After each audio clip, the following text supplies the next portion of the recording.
क्या प्रियंका गांधी वाड्रा आने वाले उत्तर प्रदेश विधानसभा चुनावों में जमीन पर उतरेंगी और क्या विधानसभा चुनाव लड़ेंगी? इसका जवाब है नहीं। अब आप सोचेंगे कि मैं सवाल भी पूछ रहा हूं, जवाब भी बता रहा हूं, तो दरअसल सवाल मैं नहीं पूछ रहा हूं, बल्कि ऐसी अटकलें लगाई जा रही थी और ऐसी खबरें चल रही थी। अभी भी उत्तर प्रदेश में कार्यकर्ताओं के बीच ऐसी खबरें चल रही हैं कि प्रियंका गांधी चुनावी मैदान में उतर सकती हैं, अमेठी से या फिर रायबरेली से। लेकिन कांग्रेस आलाकमान ने इस पर साफ इनकार कर दिया है और इस सभी को कोरी बकवास करार दिया है। अब इन अफवाहों का मतलब क्या है? क्यों, कहां से यह खबर आई कि प्रियंका गांधी चुनाव लड़ेंगी? और क्यों ऐसा कहा जा रहा है कि वो जो परंपरा बड़ी लंबी चली आ रही है, उस परंपरा को प्रियंका गांधी नहीं तोड़ेंगी, इसलिए चुनाव नहीं लड़ेंगी विधानसभा का? तो क्या परंपरा है, कहां से यह खबर आई और इस खबर के मायने क्या है, जरा समझते हैं इस रिपोर्ट में। अगले साल यूपी में विधानसभा चुनाव होने हैं। ऐसे में कौन कहां से चुनाव लड़ेगा, इसको लेकर अभी से अटकलों का दौर तेज हो गया है। इसी बीच कांग्रेस महासचिव और उत्तर प्रदेश प्रभारी प्रियंका गांधी वाड्रा के यूपी की अमेठी या रायबरेली सीट से चुनाव लड़ने की अटकलें भी लगने लगी हैं। लेकिन कांग्रेस के टॉप सोर्सेस के मुताबिक ये खबर कोरी अफवाह है।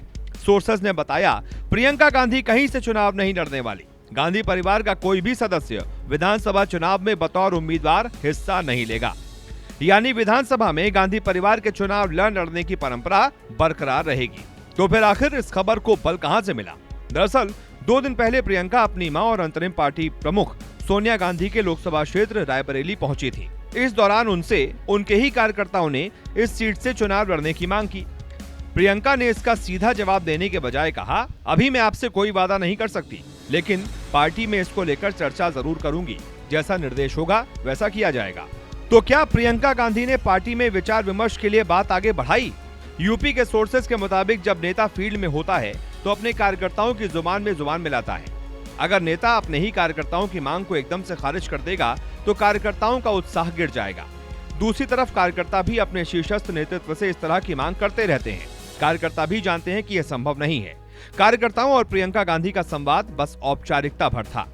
प्रदेश स्तर के कांग्रेस सोर्सेज ने बेहद हल्के फुल्के अंदाज में बताया कि इस तरह की खबरों को जानबूझकर भी मीडिया में फैलाया जाता है ताकि कार्यकर्ताओं में उत्साह बना रहे और मीडिया में हम बने रहें। उन्होंने साफ कहा कि प्रियंका या उनके परिवार का कोई भी सदस्य चुनाव नहीं लड़ने वाला। तो चलिए एक एक कर 4 पॉइंट्स में समझते हैं कि प्रियंका के चुनाव लड़ने की खबर सच है या सिर्फ एक शगुफा। वजह नंबर 1, कांग्रेस साफ इशारा कर रही है कि उत्तर प्रदेश में प्रियंका ही अगुवा होंगी। वो मुख्यमंत्री का चेहरा बन सकती हैं। अगर कांग्रेस ऐसी स्थिति में आती है कि वो अपना मुख्यमंत्री बना पाए तो भी उनके पास 6 महीने का वक्त होगा चुनाव लड़ने का और जीतने का।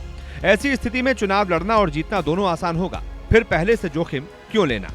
पॉइंट नंबर 2, प्रियंका की मौजूदगी किसी एक सीट में नहीं बल्कि पूरे यूपी के लिए जरूरी है, लिहाजा अमेठी या रायबरेली से चुनाव लड़ने की बात बिल्कुल निराधार है।